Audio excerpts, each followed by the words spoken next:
Hello students, आज हम लोग कुछ नई कमांड्स के साथ आए हैं।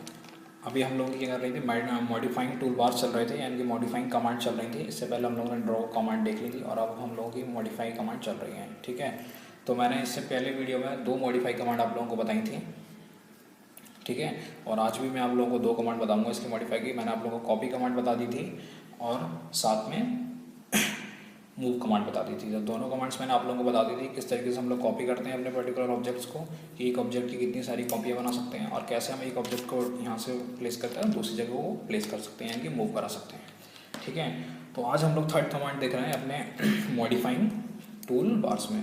तो अपनी आज की कमांड है रोटेट कमांड और मिरर कमांड। ठीक है, रोटेट कमांड और मिरर कमांड दोनों ही काफ़ी अच्छी कमांड्स हैं, काफ़ी यूज़फुल कमांड है। खासकर से रोटेट कमांड तो काफ़ी यूज़ होती है और मैकेनिकल इंजीनियरिंग स्टूडेंट्स के लिए मिरर कमांड काफ़ी ज़्यादा यूज़ होती है। तो देखिए स्टार्ट करते हैं आज रोटेट कमांड को। तो रोटेट कमांड की जो शॉर्टकट की होती है स्टूडेंट्स वो होती है RO एंटर। ठीक है, रोटेट कमांड की शॉर्टकट की क्या होती है, RO एंटर। तो ध्यान रखिएगा इसकी शॉर्टकट की RO एंटर। और सभी लोग कोई भी ड्राइंग बनाने से पहले ऑटोकैड में अपनी मोड्स ज़रूर चेक कर लें कि ऑर्थो मोड ऑन है या फिर नहीं है, स्नैप मोड ऑन है या नहीं है, पोलर ट्रैकिंग ऑन है या नहीं है।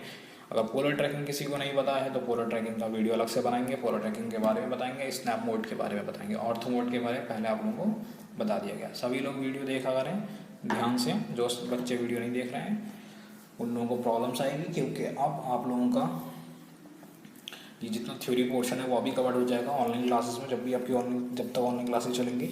ठीक है स्टूडेंट्स, तो रोटेट कमांड की जो हमारे पास कमांड शॉर्टकट कमांड होती है RO एंटर कीबोर्ड से। चाहो तो आप रिबन बार से देख सकते हैं, रिबन बार सबको पता है, मैंने दिखा रखा है ऑटोकैड स्क्रीन की रिबन बार कहाँ पर होता है। चाहो तो आप ड्रॉ पैनल में भी देख सकते हैं। ठीक है, अपनी रोटेट कमांड को।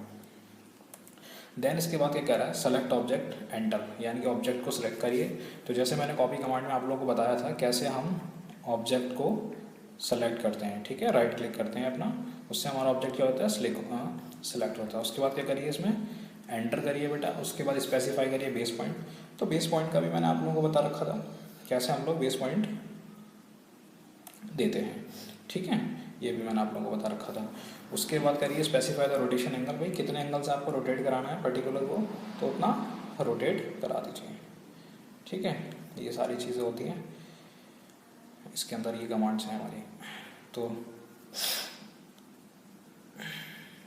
हम लोग अपना स्टार्ट करते हैं। थोड़ा मैं देख रहा था कि रोटेट कमांड की कहीं इमेज मिल जाए आप लोगों के लिए तो ज़्यादा बेटर समझ में आएगा। कुछ ऑब्जेक्ट्स मिले तो हैं, चलिए स्टार्ट करते हैं।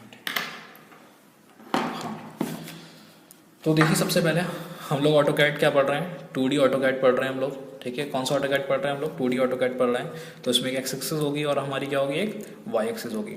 तो अगर मैं एक्स एक्सिस से, ठीक है, ये एक्स एक्सिस पॉजिटिव से अगर मैं इधर की अगर मैं पॉजिटिव एंगल दूंगा, यानी कि अगर मैं एंगल की वैल्यू क्या दूंगा, पॉजिटिव दूंगा, तो वो हमारे जो एंगल्स क्रिएट होना शुरू होंगे, मतलब ऑब्जेक्ट जो मूव करना शुरू होगा वो ऐसे इस एंगल में फॉर्म बनना शुरू होगा। अगर मैं उसकी निगेटिव वैल्यू दूंगा तो वो इस तरीके से बनना शुरू होगा उसकी वैल्यू। सपोज करो अगर मैं 45 डिग्री पॉजिटिव दूंगा तो मेरा रोटेशन पॉइंट ये होगा, अगर मैं दूंगा 45 निगेटिव तो वैल्यू ये आएगी। तो निगेटिव के लिए क्लॉकवाइज चल रहा है और क्या कहते हैं पॉजिटिव के लिए एंटी क्लॉकवाइज चल रहा है ऑटोकैड में। ठीक है, इस तरीके से होता है। एंगल पॉजिटिव दूंगा तो इस ऐसे मूव होगा, ठीक है, एंटी क्लॉकवाइज मूव होगा, और अगर मैं निगेटिव दूंगा तो इस तरीके से मूव होगा। ठीक है स्टूडेंट्स, ये आप लोगों को समझना है। अच्छा, दूसरी बात है, देखो ये जैसे कि ये है, ये विजुलाइज हो रहा होगा आप लोगों को। ये देखो, ये रोटेशन पॉइंट है, मतलब जैसे कि ये मेरा कोई ऑब्जेक्ट मैंने बनाया था, इसको क्या कर दिया मैंने, रोटेट करा दिया। ठीक है, तो चलिए स्टार्ट करते हैं। मैं एक ऑब्जेक्ट बनाता हूँ सबसे पहले। ठीक है, मैंने सपोज करो एक ऑब्जेक्ट बना लिया, ये रेक्टेंगल, मैंने एक ऑब्जेक्ट बना लिया, REC एंटर करके रेक्टेंगल कमांड से मैंने क्या बना लिया, एक ऑब्जेक्ट को बना लिया। ठीक है स्टूडेंट्स, अब जैसे ही मैं इस रेक्टेंगल कमांड से बना लूँगा, इसको रेक्टेंगल को बना लूँगा, मुझे इसको रोटेट कराना है। तो क्या कह रहा है, पहले RO एंटर करूँगा। सेलेक्ट करूँगा ऑब्जेक्ट को, तो मैंने राइट क्लिक कर दिया माउस से, ये सिलेक्शन पॉइंट हो गया, मतलब पूरा सेलेक्ट हो गया ये, ठीक है। सिलेक्शन दिखाता है, आप लोगों को बाकायदा पता चलेगा।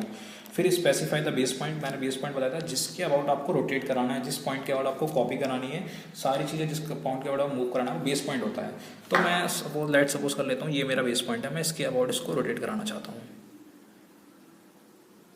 ठीक है, इस पॉइंट के अबाउट। फिर स्पेसिफाई द रोटेशन एंगल, अब मैं यहाँ से इसको चाहता हूँ कि कितना 45 डिग्री ये रोटेट हो जाए। एंटर, 45 डिग्री मतलब कीबोर्ड से प्रेस करूँगा, एंटर करूँगा, तो ये जो मेरा होगा, ये देखो, ये 45 डिग्री रोटेट हो जाएगा। अगर इस वैल्यू को हम चेक करेंगे तो एक हॉरिजॉन्टल लाइन हम खींचेंगे, और जब ये एंगल चेक करेंगे तो ये हमारा एंगल कितना दिखेगा, 45 डिग्री दिखेगा। तो ये थी आपकी रोटेट कमांड, ठीक है, ये होगा रोटेशन करना। अब इसमें कुछ ऑप्शंस आते हैं, ठीक है। ऑप्शंस क्या आते हैं, रोटेट विद कॉपी। अगला क्या है आपका, रोटेट विद कॉपी, यानी कि आपको रोटेशन भी देना है, साथ में उसकी कॉपी भी चाहिए, ठीक है। रोटेशन भी देना है, साथ में आपको क्या चाहिए, उसकी कॉपी भी चाहिए। तो अब मैं क्या करूँगा, सेम ऑब्जेक्ट लेता हूँ,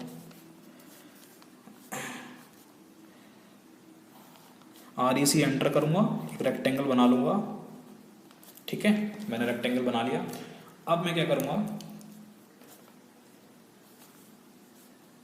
कुछ इस टाइप के एक्सरसाइज होते हैं, आप लोग जानते हैं। RO एंटर, रोटेट कमांड के लिए सेलेक्ट ऑब्जेक्ट, मैंने इस पूरे ऑब्जेक्ट को सेलेक्ट कर लिया माउस से, ठीक है। राइट क्लिक कर कहता है स्पेसिफाई द बेस पॉइंट, तो मैंने इसका बेस पॉइंट स्पेसिफाई कर लिया। सपोज करो मैंने अब ये पॉइंट स्पेसिफाई किया है, बेस पॉइंट, इसका सेंटर। इससे पिछले मैंने इसका कॉर्नर पॉइंट स्पेसिफाई किया था, आपको अलग दिखाने के लिए मैंने इसका सेंटर किया है, ठीक है। आप चाहो तो कॉर्नर भी दिखा सकते हो। फिर कह रहा है स्पेसिफाई द बेस पॉइंट, ठीक है। फिर CO फॉर कॉपी, कॉपी के लिए क्या एंटर करेंगे हम लोग, CO फॉर कॉपी कमांड, ठीक है। वहाँ पर एक बॉक्स जो कमांड लाइन होती है उसमें ऑप्शन खुला हुआ होता है, यहाँ पर कॉपी लिखा हुआ होता है। चाहे तो आप वहाँ पर क्लिक कर दीजिए माउस से, तब भी हो जाएगा, या फिर CO एंटर करिए तो आपको आनी चाहिए। तो CO एंटर जैसे ही मैं करूँगा तो कॉपी के लिए हो जाएगा। फिर कह रहा है स्पेसिफाई द रोटेशन एंगल, कितने से, तो हम यहाँ वैल्यू डालते हैं 45 डिग्री। तो ये जो होगा हमारा 45 डिग्री क्या हो जाएगा, रोटेट हो जाएगा, कुछ इस टाइप से, कुछ इस टाइप से ये क्या हो जाएगा हमारा 45 डिग्री रोटेशन में आ जाएगा। कि अब सही से बनी नहीं है फिगर ये, ठीक है, क्योंकि अब ये तो स्क्रीन पर ही होता है, स्केल्ड सॉफ्टवेयर पर ठीक से बनता है, ठीक है। तो ये कितना डिग्री रोटेशन आ जाएगा इसका, ये जब हम चेक करेंगे तो ये 45 डिग्री जो हो जाएगा, इसकी एक्सिस जो होगी, ये हमारी ये जो एक्सिस होगी वो 45 डिग्री का क्या कर लेगी, रोटेशन कर लेगी हमारे सेंटर पॉइंट से, ठीक है। या तो ये वाला हमने बेस पॉइंट क्या करना था, यहाँ से बेस पॉइंट हमने ले रखा था, तो इस बेस पॉइंट से जो एंगल जो क्रिएट हो जाएगा वो हमारा कितना हो जाएगा, 45 डिग्री क्रिएट हो जाएगा, ठीक है। ये होता है। अब कॉपी का इसके मतलब वो देखो, इसमें क्या था, ये ऑब्जेक्ट रोटेट होने के बाद ऐसा दिखा, जबकि ये ऑब्जेक्ट खत्म हो गया। अब इसमें क्या था, ये ऑब्जेक्ट तो था साथ में ये ऑब्जेक्ट जो रोटेट होकर आया है, ये इसकी कॉपी आई है, मतलब कॉपी विद रोटेशन, मतलब रोटेट जो ऑब्जेक्ट था ये भी ऑब्जेक्ट हमारा रहेगा प्रेजेंट, और साथ में ये ऑब्जेक्ट भी रहेगा। लेकिन अगर हम नॉर्मल सिर्फ रोटेट कमांड करेंगे तो सिर्फ हमें क्या दिखाई देगा, ये रोटेशन होने के बाद। और रोटेट विद कॉपी करेंगे तो हमारा जो ऑब्जेक्ट है कॉपी होने के बाद रोटेट होगा, मतलब एक जो हमारा मेन ऑब्जेक्ट है वो भी रहेगा, साथ में ये ऑब्जेक्ट जो रोटेट हुआ है ये कॉपी हो जाएगा इसका, ठीक है। दोनों ऑब्जेक्ट आपको ये विजिबल रहेंगे। नेक्स्ट कमांड है हमारी, that is the mirror command, ठीक है। अगली कमांड हमारी कौन सी कमांड है, मिरर कमांड है। तो देखिए मिरर कमांड को देखते हैं हम लोग। मिरर का मतलब जैसे कि आप लोग जानते हैं, इमेज होती है ऑब्जेक्ट की, ठीक है, अपोजिट डायरेक्शन में।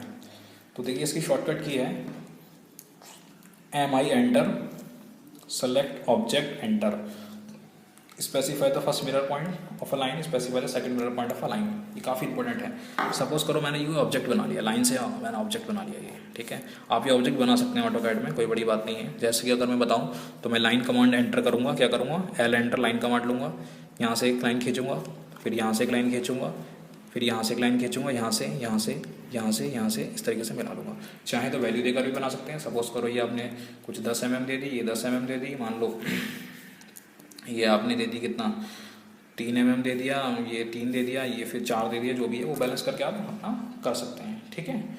तो वैसे ही बना सकते हैं। अब उसके बाद क्या करना है, यहाँ पर हमें इसके बाद मिरर इमेज देखनी है। तो यहाँ पर एक लाइन खींच दी मैंने, क्या खींच दिया, एक मैंने लाइन को खींच दिया, ठीक है। आप एक लाइन ड्रॉ कर लेंगे। अब मुझे क्या लिखनी है, इसकी मिरर इमेज लिखनी है। तो जैसे ही मैं क्या करूँगा, एंटर करूँगा एम आई कमांड को, ठीक है, एम आई एंटर करूँगा, उसके बाद क्या करूँगा, मैं ऑब्जेक्ट को सेलेक्ट करूँगा, स्पेसिफाई करूँगा first mirror point, specify the first mirror point. तो सपोज करो मेरा फर्स्ट मिरर पॉइंट ये स्पेसिफाई कर दिया मैंने, फिर कह रहा है specify the second mirror point.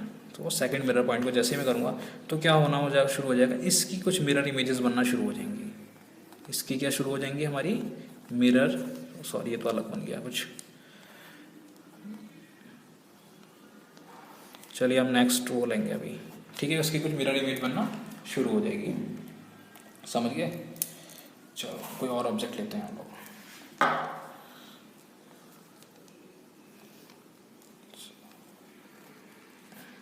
Suppose करो सर्किल कमांड हमने एक बनाई, क्वाड्रेंट से हमने ये बना लिया एक, ठीक है। मैंने एक लाइन लगा दी यहाँ पर। मुझे क्या लेनी है, इसकी मिरर इमेज लेनी है। मुझे क्या लेनी है, इसकी मिरर इमेज लेनी है। तो मैं क्या करूँगा, M I enter select object, मैं इसको पूरे ऑब्जेक्ट को सेलेक्ट कर लूँगा, specify the first mirror point on a line. ये मेरी जो लाइन आपने खींची है इसका पॉइंट स्पेसिफाई करना है। तो मैंने पहला पॉइंट इसका स्पेसिफाई कर दिया, फिर वो पूछता है सेकंड पॉइंट, तो मैंने इसका सेकंड पॉइंट स्पेसिफाई कर दिया। तो मिरर इमेज बनना इधर इसकी शुरू हो जाएगी, ठीक है, इस तरीके से। या फिर कुछ और ड्राइंग्स देखें,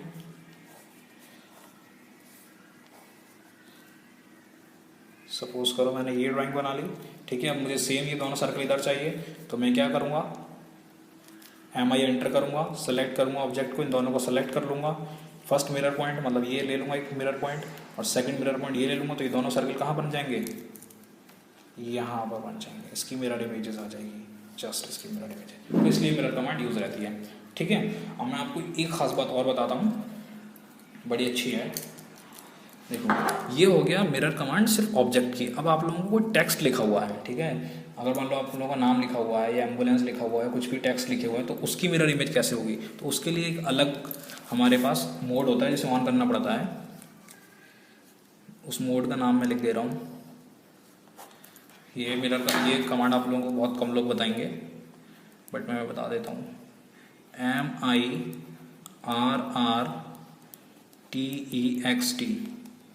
MIRRTEXT मिर टेक्स्ट, इसका नाम होता है मिर टेक्स्ट।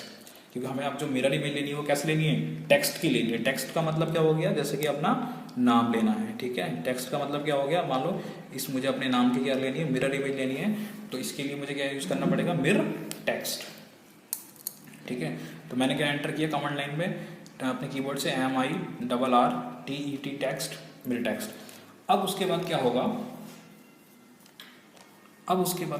उसके बाद एक कमांड लाइन पर एक वर्ड मिलेगा आपको, यहाँ पर स्पेसिफाई वैल्यू करके मिलेगी, ठीक है। यहाँ पर एक वैल्यू होगा, मतलब एक कमांड लाइन पर एक ऑप्शन खोलेगा जिसमें आपको वैल्यू को स्पेसिफाई करना होगा। अगर आप लोग 0 वैल्यू स्पेसिफाई करते हैं, अगर आप कीबोर्ड से 0 एंटर करेंगे तो इसका मतलब जो ये मोड है ये ऑफ ही रहेगा। और अगर आप लोग 1 वैल्यू एंटर करेंगे कीबोर्ड से, अगर आप लोग वैल्यू 1 एंटर करेंगे तो ये मोड क्या हो जाएगा, ऑन मोड हो जाएगा, ठीक है। क्या करना है, MIRR मेरे टेक्स्ट एंटर करना है, उसके बाद 0 फॉर ऑफ करने के लिए, 1 एंटर फॉर ऑन करने के लिए। तो मैंने क्या लगा दिया, 1 कीबोर्ड से प्रेस कर दिया, तो मेरा मेरे टेक्स्ट क्या हो गया, ऑन हो गया। इतना काम समझ में आ गया, यानी कि मेरी टेक्स्ट कमांड अब ऑन हो गई। उसके बाद क्या करना है, हमको मिरर कमांड लेनी है। यहाँ से कोई टेक्स्ट लिख देता हूँ मैं, जैसे मैंने टेक्स्ट लिख दिया एम्बुलेंस, मैंने ये लिख दिया, ठीक है। थोड़ी स्पेलिंग मिस्टेक हो गई, सी बनना चाहिए था, ये मेरा ये सी है, ठीक है। एम्बुलेंस लिख दिया मैंने, एम्बुलेंस ही लिख देते हैं क्योंकि सही रहेगा नाम से, अच्छा एम्बुलेंस हो गया। अब मैंने क्या करा, इसकी मुझे क्या चाहिए, मिरर इमेज चाहिए इस टेक्स्ट की, तो मैं करूँगा MIRRTEXT टेक्स्ट एंटर, और 1 फॉर ऑन करने के लिए फिर MI कमांड पे एंटर करूँगा, सेलेक्ट ऑब्जेक्ट। मैंने इसको सेलेक्ट कर लिया, ठीक है। यहाँ मेरी लाइन तो है ये लगी हुई। Select the first point on the mirror, तो पहला पॉइंट मैंने सेलेक्ट कर लिया। Select the second point on the mirror, दूसरा पॉइंट। ये लाइन आपको खुद ड्रॉ करनी होती है, या अगर ये लाइन ड्रॉ नहीं करेंगे तो जैसे कि मान लो उसका सेंटर पॉइंट दिखाई देता है, उसका मिड पॉइंट दिखाई देता है, तो जिसके आउट भी आपको क्या कहते हैं मिरर लेना है वो पॉइंट दिखाई देंगे आपको, ठीक है। जब स्नैप ग्रिड ऑन होता है तो ग्रीन कलर की दिखता है वहाँ पर, मैं दिखाऊंगा किसी दिन आप लोगों को, ठीक है, तो ये एम्बुलेंस हो गया। तो फिर क्या होगा, इसका एक लिखा हुआ आ जाएगा इस तरीके से, हमारा मिरर इमेज आ जाएगी। मतलब जैसे कि इसका सी ई का उल्टा करते हैं हम लोग ई, फिर सी का उल्टा करेंगे सी, फिर कुछ एन का उल्टा करते हैं एन, ए का उल्टा, एल का उल्टा, बड़ा डिफिकल्ट, यू, फिर मैं करता हूँ क्या है बी का उल्टा, जैसे ही बनेगा यार, सॉफ्टवेयर होता तो बना देता, मैं हाथ से बना रहा हूँ इसलिए। ठीक है, तो इस तरीके से मेरे टेक्स्ट ऑन हो जाएगा। तो आज हम लोगों ने जो वीडियो में देखा है, 2 कमांड्स देखी, रोटेट कमांड, ठीक है, किसी भी ऑब्जेक्ट को रोटेट कराने के लिए कॉपी के साथ, मतलब वो ऑब्जेक्ट रहेगा साथ में उसकी कॉपी क्या हो जाएगी, रोटेट हो जाएगी। Mirror command use, mirror command का एक दूसरा ऑब्जेक्ट सेम उसकी इमेज का बनेगा, ठीक है, अपोजिट डायरेक्शन में। और अगर आपको टेक्स्ट को ऑन करना है तो उसके लिए स्पेशल मोड ऑन करना पड़ता है, उस स्पेशल मोड का नाम होता है मिर टेक्स्ट। ये एक स्पेशल मोड है मिर टेक्स्ट। अगर इसको ऑन करना है तो कीबोर्ड से 1 दबाइए, अगर इसको ऑफ करना है तो कीबोर्ड से 0 दबाइए। Thank you students.